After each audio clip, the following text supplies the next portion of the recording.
Okay, cool. So it's live now. Good luck. Hi, everyone. I hope you're having a good Tuesday, and thank you for joining us for the last of our Kickstart series, Approaching Applications, Recruiters' Perspective. And today we have four lovely individuals joining us, and I'll let them introduce themselves soon. Uh, I'm Allison, and I'm an AQIA volunteer. I'll be hosting today's panel. And to get started, we'll just have everybody introduce themselves. If you could please share your name, pronouns, how you culturally identify, company, title, and something that you're looking forward to this year. And Chris, if you could go first, please. Sure, and thanks so much for having me. I'm Chris Leahy. My pronouns are she, her. I'm first generation Vietnamese American. I'm currently at Sony Pictures Animation, serving as their director of talent acquisition. And in terms of what I'm looking forward to most in 2022, I would say is hopefully the end of the pandemic. But I feel like that's on most people's wish list. Thank you so much, Chris. And oh, yeah, Ellen, thank you. Yeah, hi, my name is Ellen. I am she, her, and I am first generation Chinese American. I work at Titmouse. Oh my God, my pillow is like flashing on and off. But I am one of the only artistic recruiters. Recently, we just hired my intern as a part-time recruiting assistant. So it's growing. I'm so happy. But I am very much looking forward to hopefully my first like in-person recruiting event at Annecy this year. Fingers crossed that happens. But yeah. Hi, everyone. I'm Phoebe Lee. My pronouns are she, her. I am first generation Chinese American, and currently I'm the artist recruitment coordinator at Disney Television Animation. For 2022, I'm looking forward to building out our outreach strategy at DTVA with my amazing artist recruitment director. His name is Lex Randleman. You'll probably hear me bring him up a lot, so just warning, because he's really the one who taught me everything I know. Great. Hi, everyone. My name is Neha Shukla. Pronouns are she, her, hers. I'm a first generation Indian American working at Netflix as a recruiting researcher. And just to echo what Chris said, hopefully getting out of this pandemic in 2022 would be great. Awesome. Thank you so much, everybody, for introducing yourselves. I would also like to ask this next question to everyone, which is, how did you find your way into recruitment in animation? And in terms of order, we can just go in alphabetical order again for this one. Sure. So I started off in like HR proper. I was on the benefits team. I did production HR. Over at DreamWorks, and I was at DreamWorks for about 10 years, but I always knew that I wanted to learn all facets of HR, which included talent acquisition. And DreamWorks was just features at one point, and then we created our television division. And it was very busy. We had the Netflix deal. We were staffing up on a lot of shows, and they needed their own dedicated recruiting team. So I knew I wanted to do talent acquisition, like I said, and I wanted to learn about television. So that's when I made the jump over to TV, along with Robin Palmer, who was at Netflix at one point. Oh, I love her, my counterpart over there. And I just fell in love with it. And I've been in talent acquisition ever since. I feel like, it is the HR, it's like the unsung heroes. I feel like in a lot of businesses, they're doing a lot of things behind the scenes that are seamless and people don't know, but the talent acquisition team, we get to kind of be the face and do the fun part. A lot of times we get to build people's dreams and welcome them to the studio. So that's when I started, and that was, I believe, in 2016. So I've been doing talent acquisition for 6 years. So for me, I've only been officially a recruiter for about a year. I joined Titmouse at February of last year. Prior to that, I was an artist. I was a director, an art director at a commercial studio in New York called Nathan Love. And I thought I wanted to continue being an artist, but then kind of like I grew. I reached the like a plateau in growth in commercial directing, and I was like, I want to experience something new, but then I had no idea where I wanted to be or how my experience translated to like TV episodic or feature. So I thought the opportunity came up. I saw the job posting. It was one of those like I just applied. I didn't really have like anyone recommend me, and then the interview was set up like the next day or something like that. And then I think what drew me to recruiting was I was doing a lot of stuff with women in animation. I am the co-lead of WIA New York City. And I was doing a lot of like these presentations, the public facing things, speaking to panel guests, interviewing directors, doing like career fairs and like setting up all those spreadsheets and like connecting studios with the people that they're going to review portfolios with. And I really liked it. I was like, wait, I think I can do everything that I'm doing in my free time for this nonprofit as a volunteer, as a paid gig, learn about the industry and see like where I think I could be really interested in, and then go from there. And a year later, I'm still a recruiter. I really, really love it. I feel like it's really important.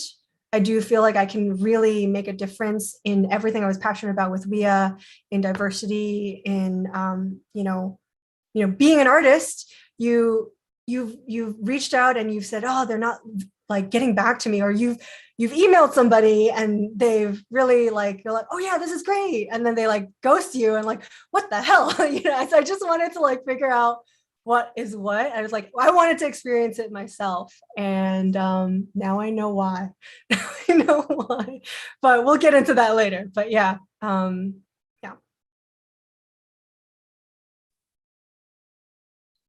For my journey, it's a little serendipitous in a way. So I've actually only been in artistic recruiting or recruiting in general since August. So I've done it for maybe 6 months. But before this, I was actually in marketing and social media for Disney Channel. And we always had kind of like a foot in Disney television animation. And I love the content that was being made. And during the pandemic, which I'm sure a lot of people had the time to, I did a lot of self-reflection. And in the process, I kind of realized that I wanted my work to be a little more impactful.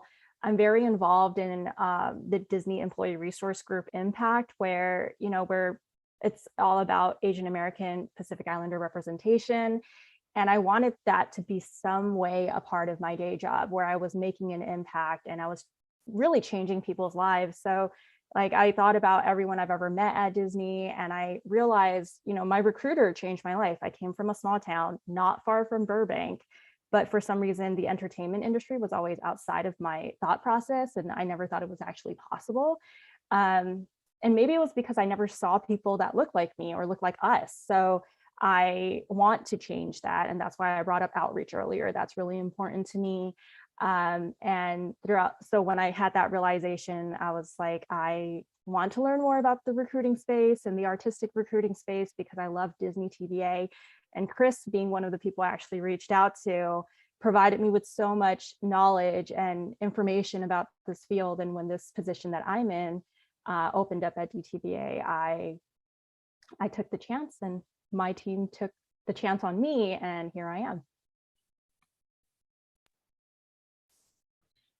So previously I did character effects for 5 years, similar to Ellen, being an artist. And I worked on a bunch of just different movies and TV shows, which required me to move around a lot.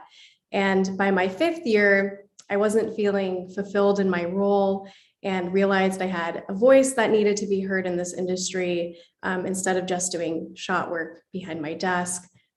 So I wanted to help people find their way into this creative world of animation, especially people from underrepresented communities because of the cultural stigmas around having an artistic career. So I quit the industry for 4 months. I did some soul searching, and a few recruiters I knew from a previous company, they all landed at Netflix. And these recruiters were trying to hire me as a character effects artist throughout my career, but this industry is all timing based and timing was never on my side. So when I got to this place of wanting to shift gears, I kind of had no shame, and I just asked a couple of them about how I could transition into recruiting. And just going to give a quick shout out to Courtney Curran, who didn't even respond to my email. She just forwarded that email along to the director of talent acquisition at Netflix, and they took a chance on me. And after 3 really stressful interviews, they hired me as a recruiting researcher for their films team. And so it's been a little over 2 years of me being in recruiting in this animation space, and I wouldn't change it for the world.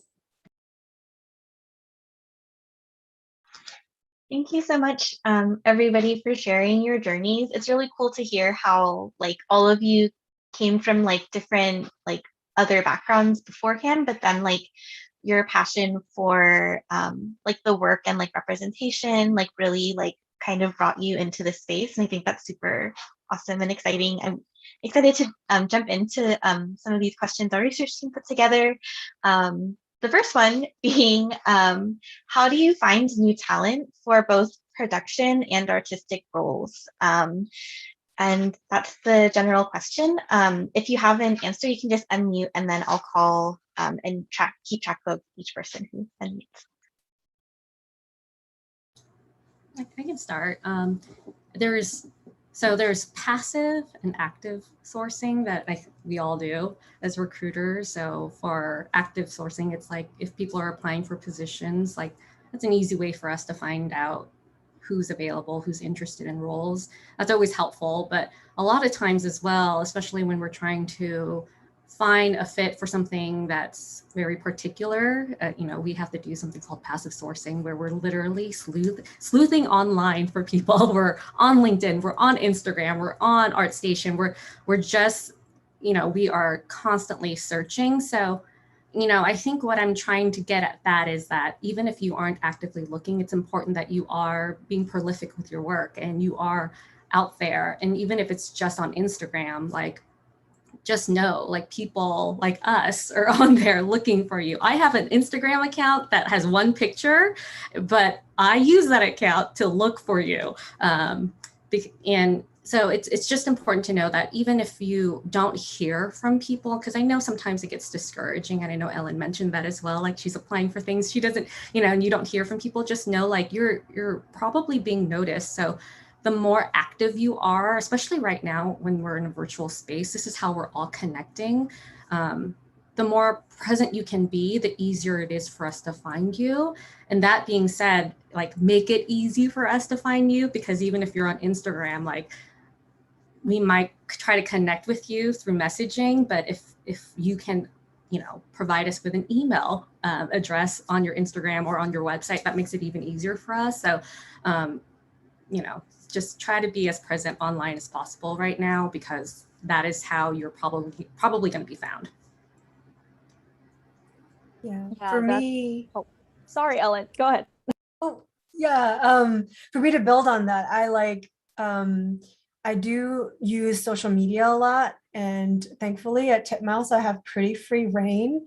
I feel like sometimes you need to get into like approvals of like wording and stuff, and I'm just like putting it out there. But I like to make social posts that kind of tell you, the artists, a bit about what our job is. So like you could blindly apply to jobs that you're not a good fit for. But then if I tell you like, oh, this is, it's got frogs. Do you love frogs? Well, then apply for this job. Or like, it's like action stuff or it's super cinematic. And I feel like that also helps both me and the artists out there to like know what to apply for beyond everything that Chris has also mentioned. And yeah, tags. Social, like you can use Instagram, but you got to tag your stuff and use portfolio day hashtag. Yeah, we do definitely snoop on the portfolio day hashtag. Yeah, social media is such a good point because same portfolio day hashtag, I'm there on Twitter. We also, from a DTVA perspective, we post on LinkedIn whenever there's a new role, but we also try to kind of meet people where they could be active or looking. So like Facebook groups are a really great place, like Black and Animated, you know, Women in Animation, all these places, we post all our positions just to make sure that anyone that's interested in production roles or interested in artistic roles, they know it's available. And also networking is a really big one. There's so many referrals that get sent to us as recruiters, as I'm sure the rest of this panel knows. So, you know, networking, and then, you know, when resumes get passed around, you just never know where your resume is going to land, how it's going to land, which desk it's going to land on. And that's also another great way for us to find new production and artistic people. Yeah, don't lose hope because like as Sneha, sorry, Sneha? Sneha, you got it. Okay, yeah, she was saying like Courtney didn't even respond to her and just forwarded her stuff along. Like sometimes that happens. Like we forget to respond to you, but we are pushing it forward. Somebody's believing in you, and it might not work out that one time, but we're gonna keep going, you know. Yeah, and just to echo what everybody said, I specifically support our film's art and story needs.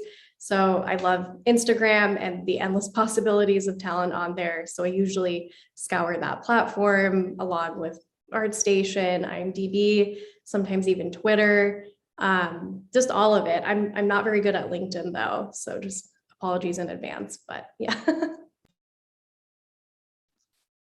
Thank you all so much for that. Now we know hashtag portfolio day, very important when posting something like your work on Instagram.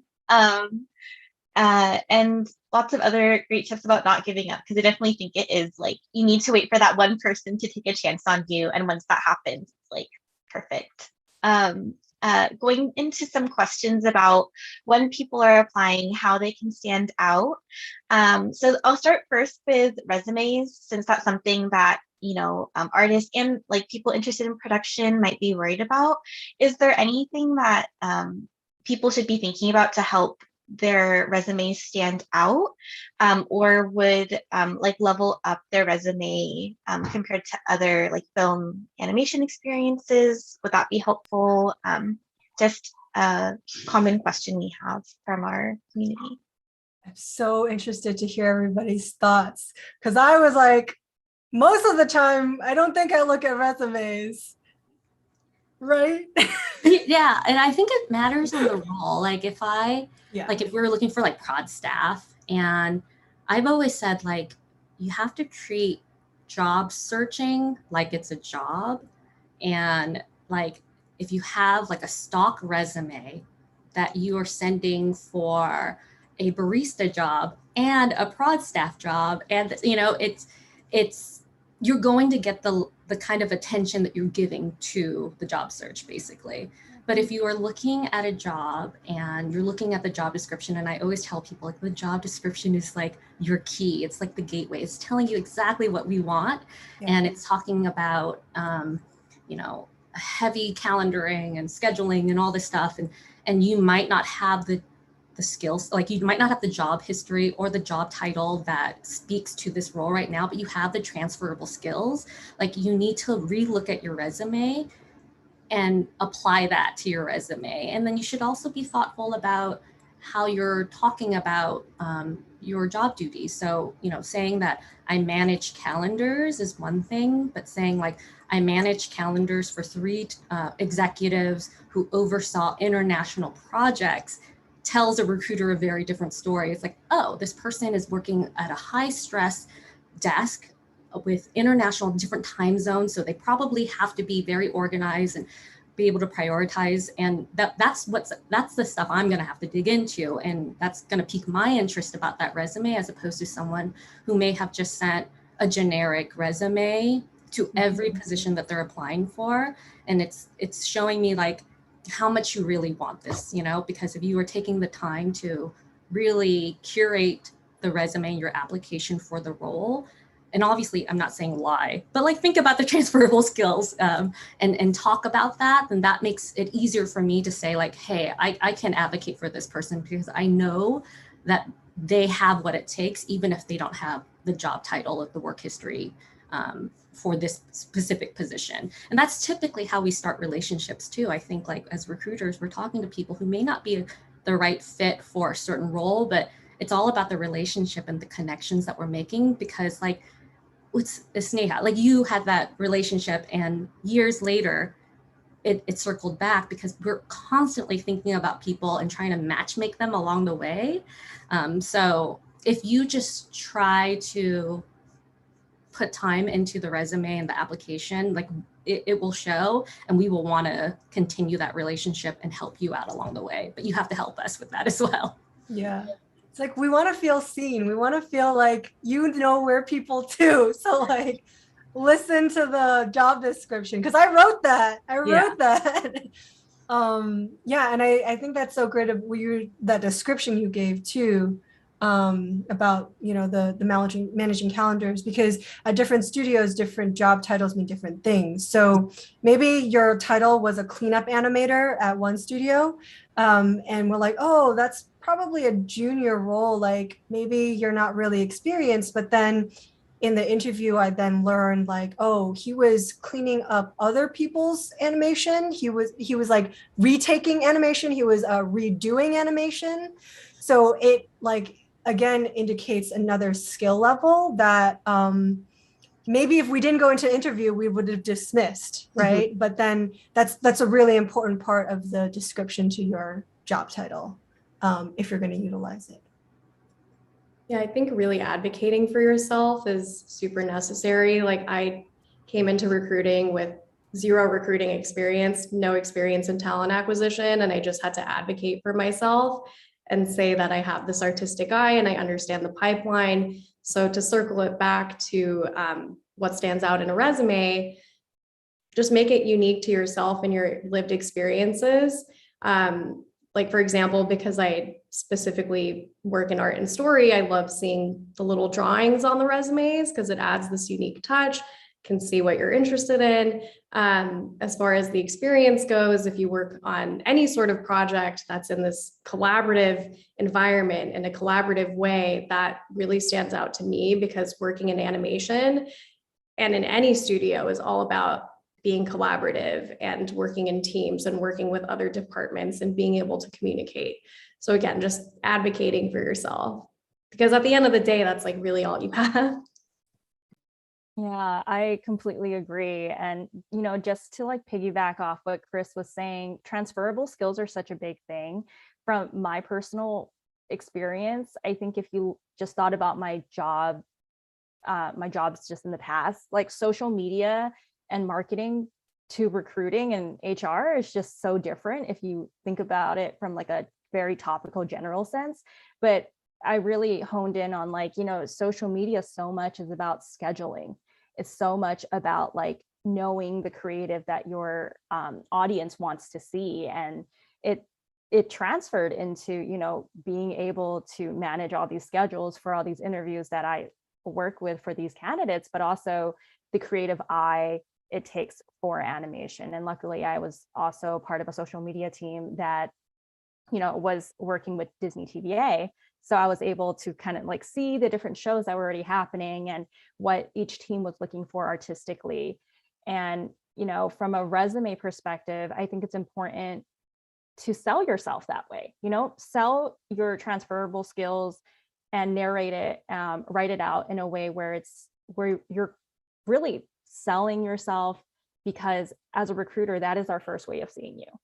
And if we don't see your personality kind of in your written work, it's really hard for us to not think of it, like Chris said, like as a stock resume.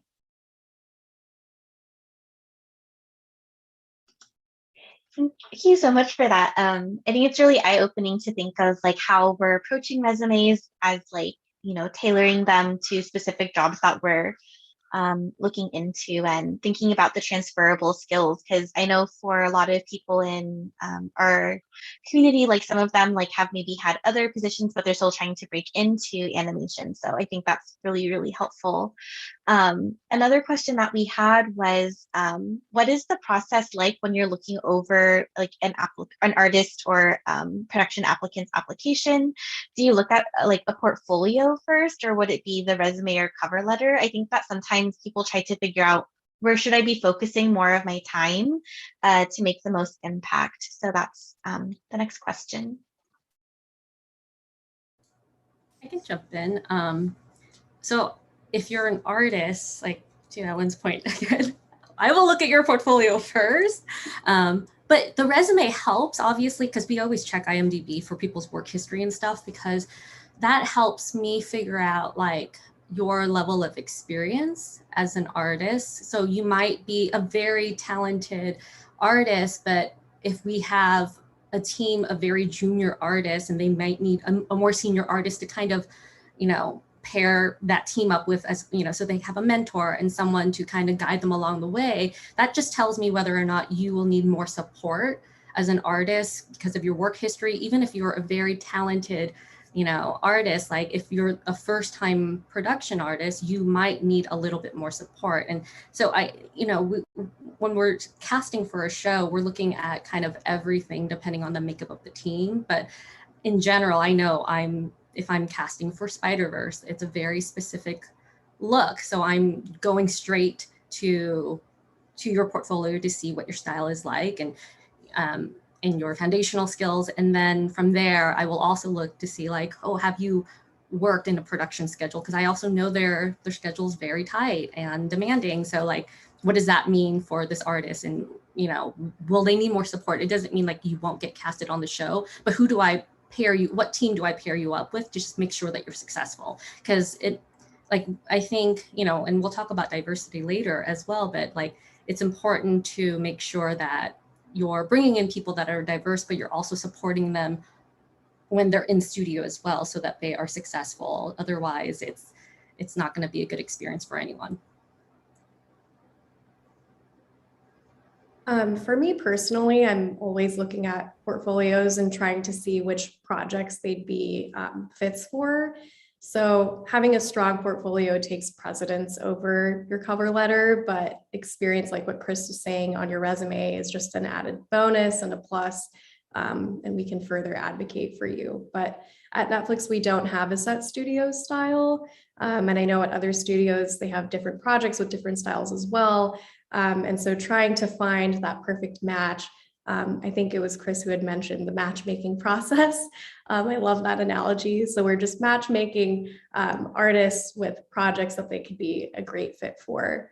So that's usually my workflow and what I do first.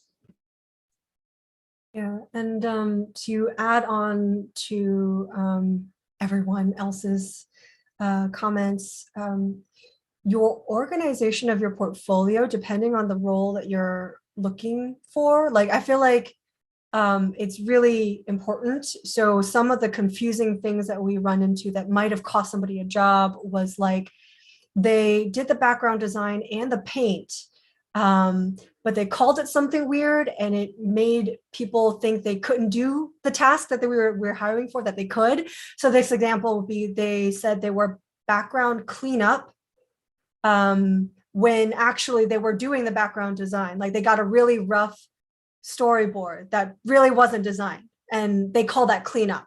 But like, that's a, background layout, or if you did both, or if you only did one, labeling that clearly, I think is important.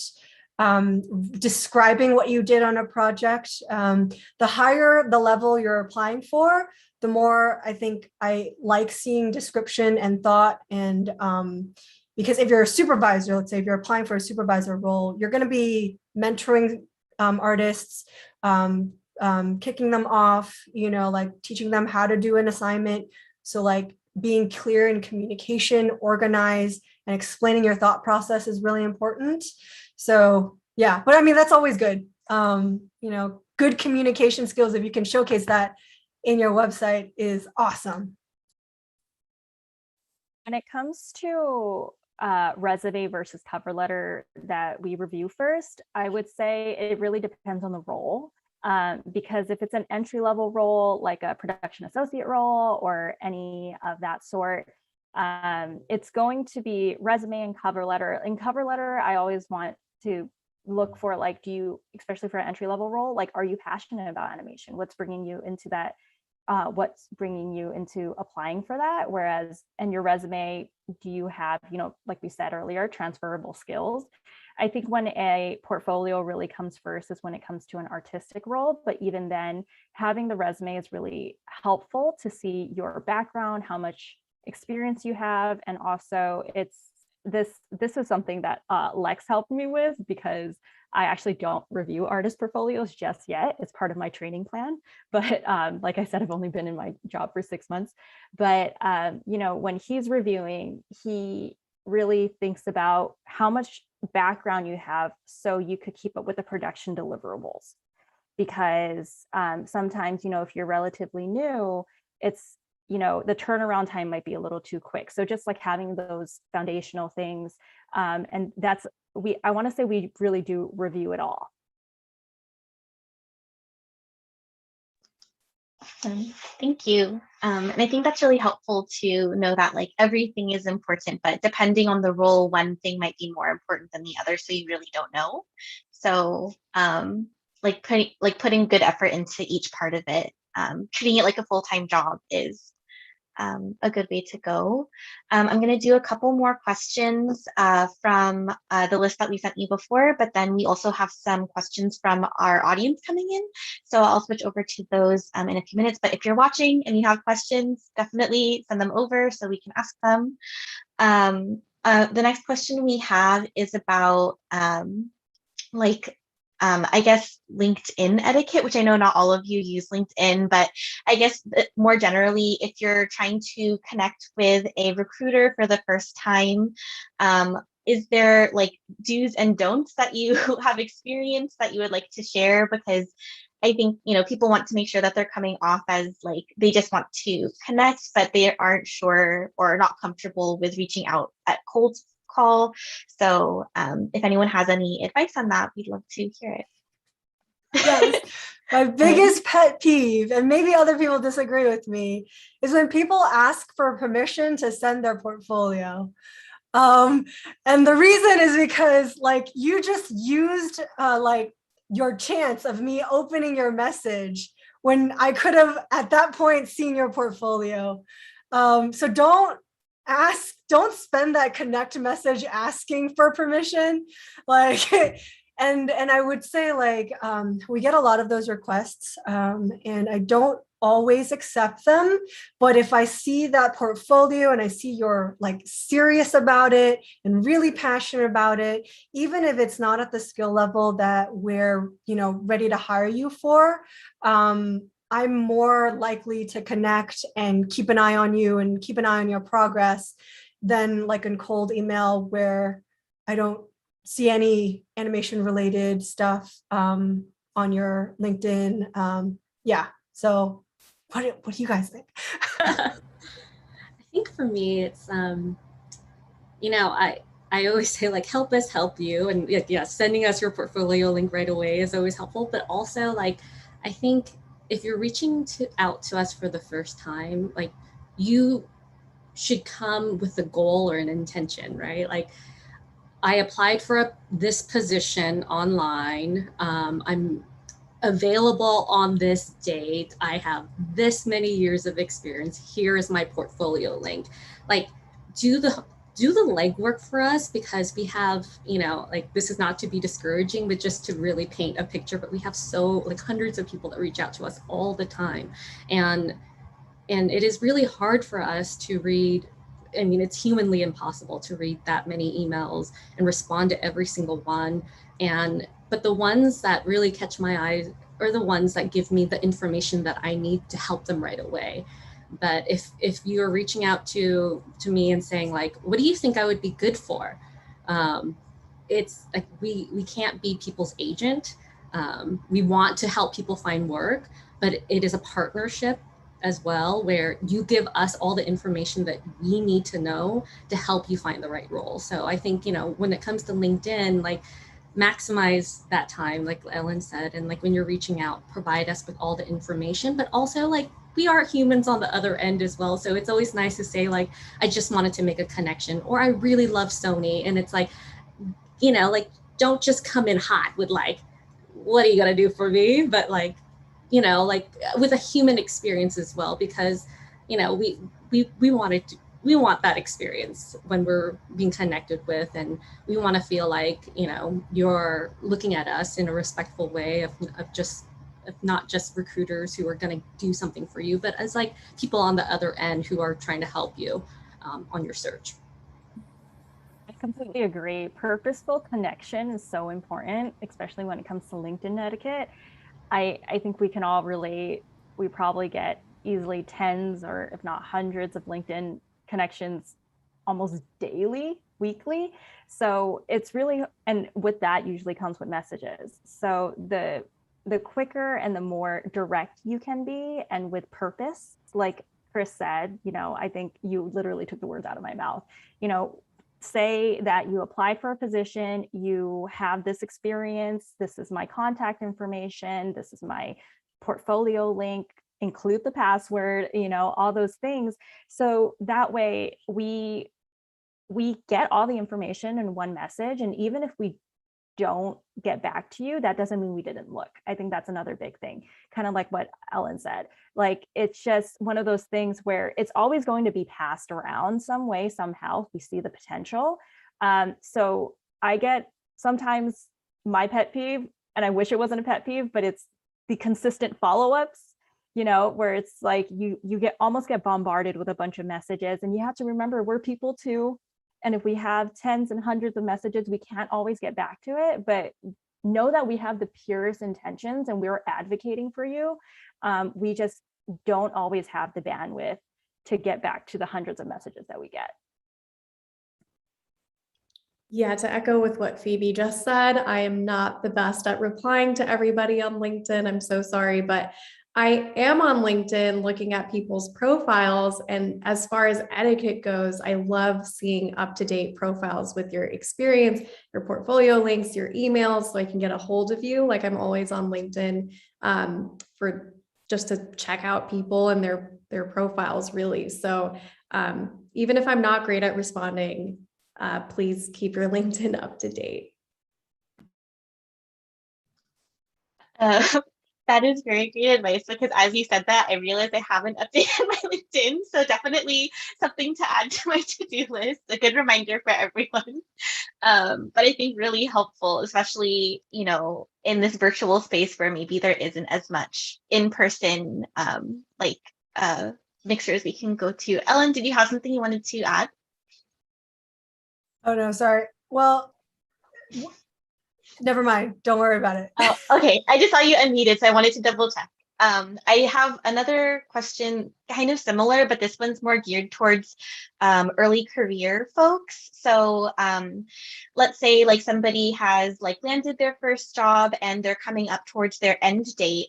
A big question I get pretty often is like, when do I start looking for my next job? Is it okay to reach out to recruiters I've worked with in the past? If so, do I have to wait till a job opens and then email them, hey, I applied to this job, or can I just send them my resume? I get a lot of these questions. I've had these questions myself, and I'm really curious to see what you all think about that. I'm in the camp of just reach out as your end date is approaching, because I used to do that all the time. And that's kind of what catapulted me into my position today, because I had built those relationships with those recruiters. But anyways, I digress. Absolutely, please connect with your recruiting partners if you are coming available. If you have any updated work to share, that way we can keep you in mind for opportunities that are coming up on our end. And even if we don't, it's just nice to see that, oh, you're keeping us in the loop and we know what's going on. So that's what I have to say. Yeah, and I think it's like there's no set answer to it too, right? Like, definitely reach out with your contract coming up and it's just going to be timing again.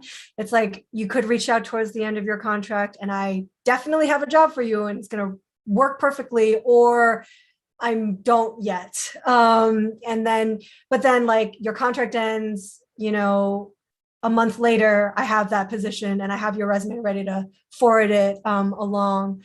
And then the other thing with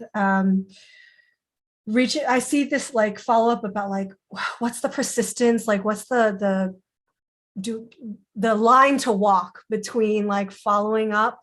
I would say that if you get a response and, you have that, whether like they're like, this is great, we think we have a project, or please keep in touch. If a recruiter says, please keep in touch, generally, I feel like the rule to follow is when you have a major update to your portfolio, or again, purposeful outreach is if you see a job posting that you think you'd be great for, even if you've connected with that recruiter already and they're like, yes, we'll keep you in mind. Sometimes we forget because we're not robots, and you hear that I'm hiring for this, you're like, I'd be perfect for it, and then you just send me that email. I'm like, oh, thank you for reaching out. You're great. So yeah, always reach out with moderation and purpose. Yeah, I think a good timeline to think about is maybe, and this is something that was shared with me, Sarah Thompson, who's also on my team.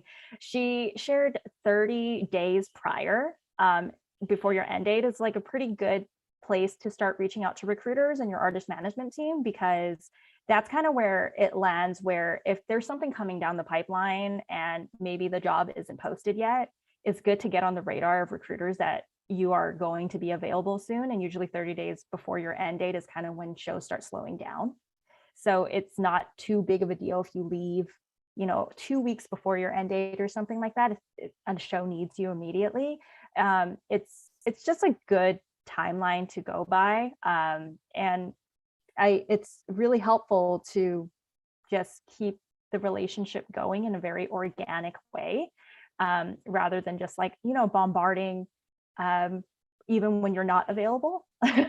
Just make sure that there's intention to why you're reaching out to the recruiters, but never, like Sneha said, you should reach out if you need to, especially if you have the connection already. Yeah, 2 to 4 weeks seems like a good time. I think like some artists reach out at 3 months prior and I'm like, too soon. That's definitely good to know. I did have one more question I wanted to ask before we jump into the audience questions, which is about, inclusion and diversity is something that is really important to us here at AQIA. And we're wondering maybe what you have seen change since you started your career, and like, what do you think could help encourage more diversity within the industry? You go. Or else like, no, you go first. Okay. Well, inclusion and diversity, something I'm super passionate about. It wasn't as big as it is now when I first started in the industry as an artist, let alone when I was in college. So I love seeing the shift within the industry. And I love seeing companies trying to help cater to different cultures and people, whether it being holistically carving out their teams so that there are authentic perspectives, or different projects that are being told. And I just think that we need to continue down this path of highlighting different cultures and having artists from diverse backgrounds and communities who can help with telling these stories, because it was not prevalent throughout my career until I think my last year. It just wasn't there. And I love seeing this shift, and I'm hoping that, it's not just a phase, as people say, it'll continue. And I'm confident that it will, given, Asian Queens in Animation and all of these wonderful organizations that are really highlighting diversity and inclusion. Yeah, I'll piggyback on that too. And I feel like when I started in animation, like this wasn't a conversation that we were having, or it wasn't top of mind. And, you know, we had these like employee resource groups, mostly as like a support for people of color. So they had people that they could relate to in organizations. But now I feel like these, these groups are being leveraged in these studios to be a sounding board and a voice for action, which is great. And they're, you know, I feel like a lot of studios are really trying to look at their processes and their people and their content and making a shift and change towards diversity in those spaces, which is super important. But you know, and I see that there's just a lot more female leaders. Like Christine Belson is our president, and there's, you know, Margie Cohn over at DreamWorks, Ramsey Nato over at Nickelodeon and Paramount, and it's just been really inspiring to see that we have more female leaders, and there's, like you said, a lot more diverse stories being told. And I also hope that it's not just a phase, but it looks like this is not going to be just a moment. I feel like there's enough people mobilizing and that care enough, and organizations like this that continue to put out messaging and panels like this to talk and support people of color. And so I'm very inspired and hopeful, and I'm also happy to be a part of that change. I feel like, you know, I started in the entertainment industry in 2019, and it seems like it's not a long time, being like a little less than 3 years, but so much has changed in the diversity and inclusion space in the past 3 years, especially during the pandemic, with everything that, just from an Asian perspective, right? Everything that's been happening the past couple of years with the Stop Asian Hate. And I think it's very unfortunate, but it's a huge paradigm shift in just how society has been viewing AAPI people, and companies are noticing. And I think it's like the beauty in the chaos, because within all this attention that we're getting, there is also people realizing that we haven't been telling Asian stories and there's not enough representation. So I think, you know, if we are in the company and we are in a space as recruiters, as anybody who has a voice, you know, if you're in the room, I think it's worth speaking up. In Asian communities, I feel like we're always told, like, put our heads down, do the work, don't speak up, and, you know, you'll get recognition in some way, somehow, one day. And I think the one day has to be taken back into our own hands and really speak up, because we're in the room now. And the only way we're going to get more people in the room of all aspects of diversity is if we're standing up for each other and we really team up together. So I think, you know, like Chris said, it doesn't feel like it's a phase. It feels like there is a really big change happening in the industry and in the companies that we're at. And I hope that, you know, we all are able to keep it going by using our voices. Yeah, just to bolster that, it's a group effort. It takes everyone at every level. You know, not only the leaders and the supervisors, but when you see somebody doing something that doesn't, you know, align with what you think is just in diversity and representation in workplace equity, your voice, like contributing, adding your voice to saying like, this isn't right, this isn't how we should talk to people, or this, you know, like even if it's a script thing, like I don't think this is accurate, like bringing up those concerns helps everyone and helps further that path along. I don't want anybody to think like, oh, I shouldn't say anything because it's not going to make a difference, or I'm going to get reprimanded for that, you know, because the more we show that these are concerns and these are things that should be taken seriously, that's the more people are going to jump on board. And that's how we get change happening.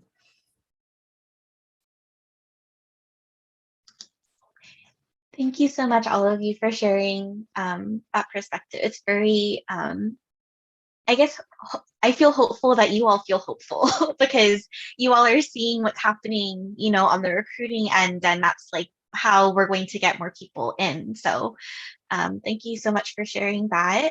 We do have some questions from our audience, so I want to make sure we can get to those before the end of our time. The first one is, should artists prioritize having a website, or is social media like Instagram a stronger influence in the recruiting process? So I will let you all answer that. I love via website because the Instagram, great, but it's when we're talking about the organizational piece of like showcasing your work. Like if you have an artist who does it all, who does storyboarding and is a biz dev artist, like if I have a biz dev role and I'm just scrolling through your Instagram and all I see is like the biz dev stuff first, and I'm looking for storyboard and I don't see it right away, I might just think you're a biz dev artist. But like if you have an organized portfolio that has your resume there, has a tab for your storyboards, has a tab for your biz dev, has your contact info, it just makes our job so much easier. And just know like where the first point of contact, we have to pass along your work. So if I'm passing along your Instagram account to for some reason someone that doesn't have Instagram, that just makes it so much harder. So the portfolio is always going to be super helpful whenever possible. Yes, +1 to all of that, Chris. I love seeing an organized website. I know Wix.com, I used to use that. They're great. Yeah, definitely. If you are a master of all of the crafts, it's great to see just your different parts of your portfolio in an organized format so that we can share it with our teams appropriately. I would prefer that over an Instagram, to be honest, but if you have an Instagram, that's an added bonus. Yeah, and labeling. Okay, so I've also had in relation to websites, doesn't matter if you pay for a fancy title or not. I don't think we really care if it's .com or .wix.com. So don't spend money you don't have for that. But what does matter is the title, the title of the page, especially if you do multiple things like boarding and viz dev and character design. So if you're applying to one company or on multiple positions, it might be different depending on the software they're using. For us, we use a program called Lever, and all of those links are attached to your profile in one place. And it's not attached per application. So if you have if you applied 5 different times and you use different links each time, they're just going to be a big block of links. And if those portfolio links aren't clearly labeled, I don't know which one to click that's relevant for the position I'm recruiting for. So like ellensue.com/storyboard, ellensue.com/vizdev, and not like /untitled-2, which I've definitely seen sometimes. Agreed. Agreed to everything that everyone said. But website is really important. Organized website, easy to access, providing us with passwords. I think if you were to prioritize website over Instagram, definitely do it. But then also it doesn't hurt to have both to, like share what you've been working on from like just a more social perspective, and then also have a link in bio to your actual portfolio and your website. And also I think there are times when you're sharing art where you maybe did the background, but it's like a full art piece. Make sure in your description you're noting what you worked on, so then we know what we're looking at. I think that those are all things to just keep top of mind. Thank you so much. And one more question that we have is about cover letters. I think that people are mostly asking like, what is the most important thing to put in a cover letter? Some of the cover letters I've read are kind of like repeats of their resume. And then I'm like, I'm not really sure if that's like the best things to put in. So I give advice, but I'm not a recruiter, so I don't know how good the advice is. So I would like to know, what do you look for in a good cover letter that like would stand out to you? I can start on this answer. I think a good cover letter shows us your personality, because we have your resume, which means we see all your experience that you want to show us. So in the cover letter, when we review that, we want to see what you're passionate about. Did you do the research for the show you are applying for, or the feature, or the studio? You know, I think it's really important to show us that you did the work, to show us you're really passionate about being a part of this team. So then that way, you know, it does help us see that you stand out above the crowd.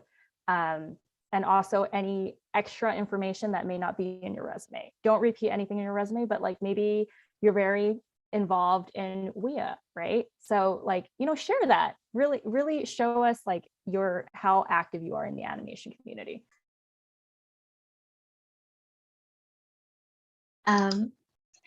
Thank you. I know that we just had Phoebe respond, but I do have one more question that is being asked, and I wanted to throw this out there. It is, what do you look for in a visual development and story artist portfolio? Should there be a mix of hyper-realistic or stylized work for visual development? I will take that. Also, just to let everybody know that I do have a video that's catered to the way Titmouse is looking at portfolios on YouTube. It's like Titmouse, Google Titmouse on YouTube, and there's like a portfolio advice from the recruiter. And it kind of shows like all the different portfolio formats for background design, character, and yada yada. Always do the research on the position that you really want, your goal, your studio. Like if you know you want to work on anime, look into studios that do that, and then make sure your portfolio has that stuff, because every studio has a different approach to concept and biz dev. And there are different things that they're looking for. And even within the studios, every project is a little different. You're never going to catch all of them. You can't, you know, prepare for every single situation. So go by what you're most passionate about first, and then expand from there. And making sure that like, yeah, if you're going to do anime, but you're applying to a studio that will never touch the anime style, it's not going to work. So yeah. And just to echo off of what Ellen was saying, whatever you're passionate about is always great to see. And from, I guess, a Netflix perspective, like I had mentioned before, we don't really have this set studio style. We just have a wide variety of projects with different styles and storylines across all of our verticals. So like I'd mentioned, I have to find portfolios that would be a fit based on what the project's needs are.